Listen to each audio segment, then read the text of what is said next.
Bonjour, Christine Melou, je suis conseillère en formation continue au GRETA Nord-Aquitaine. Donc mes missions consistent à promouvoir et développer l'offre de formation professionnelle de l'éducation nationale. Pour cela, je suis donc à l'interface entre les demandeurs, donc ça peut être des individuels, des entreprises, des salariés, des institutions et les sites de production que sont les établissements scolaires publics.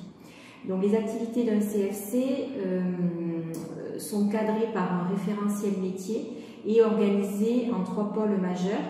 Donc le premier pôle consiste à développer et mettre en place une ingénierie de formation. Donc le CFC va donc aller à la rencontre de l'ensemble des acteurs du territoire, que ce soit les branches professionnelles, les groupements d'employeurs, les OPCO, les entreprises, pour pouvoir recueillir des éléments et les analyser. Ensuite, en parallèle, il va mener une veille, donc à la fois législative, économique, réglementaire, technologique en lien avec les équipes et également commerciale pour savoir un petit peu où se situe sa concurrence. Et donc, suite à ça, il va pouvoir se positionner sur des marchés, donc des marchés privés, mais également des marchés publics en répondant à des appels d'offres, donc soit des appels d'offres locaux, interacadémiques ou nationaux.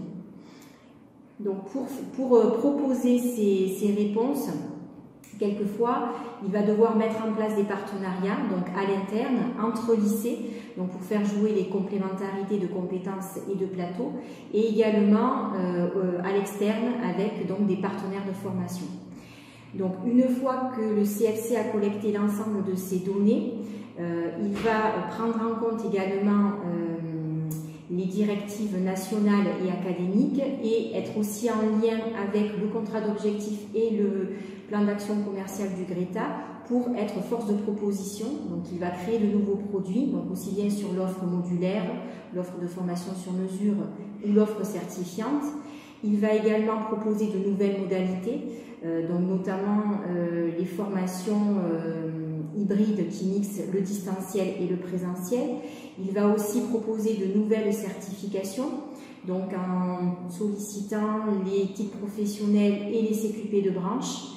Et finalement, il va pouvoir aussi mettre en place de nouveaux dispositifs. Donc anciennement, on s'est fortement mobilisé sur le CPF. Et là, effectivement, peut-être un nouveau dispositif sur lequel on pourra se pencher, c'est la FEST. Donc par rapport à ça, bien évidemment, sur le développement de cette offre, le CFC va préalablement faire une étude de faisabilité et ensuite mettre en place une ingénierie de formation en lien avec les établissements et parallèlement une ingénierie financière pour proposer aux clients un devis.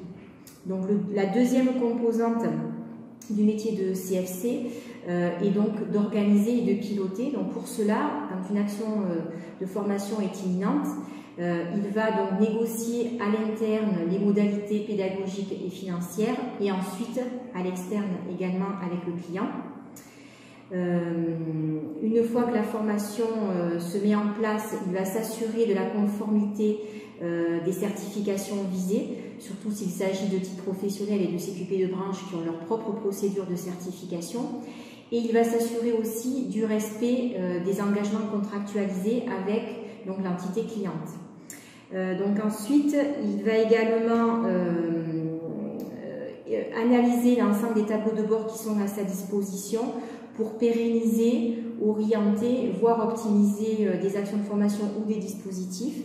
Et ensuite, il va alimenter et superviser le système d'information, c'est-à-dire l'élaboration des fiches produits et également pouvoir alimenter l'ensemble des plateformes dématérialisées que les différents partenaires de formation mettent à notre disposition pour diffuser notre offre. Donc le troisième volet du métier de CFC et le conseil à l'interne. Donc par rapport à ça, le CFC participe à un grand nombre d'instances, que ce soit les bureaux, que ce soit les assemblées générales, et est là pour apporter des éléments à la prise de décision. Ensuite, il va participer à l'élaboration du budget. Il va aussi contribuer à la politique de la qualité. Il va aussi participer aux actions de communication et notamment faire du conseil à l'interne au niveau RH, c'est-à-dire pour identifier les besoins en compétences et ensuite pouvoir participer au recrutement et à l'évaluation de ces compétences.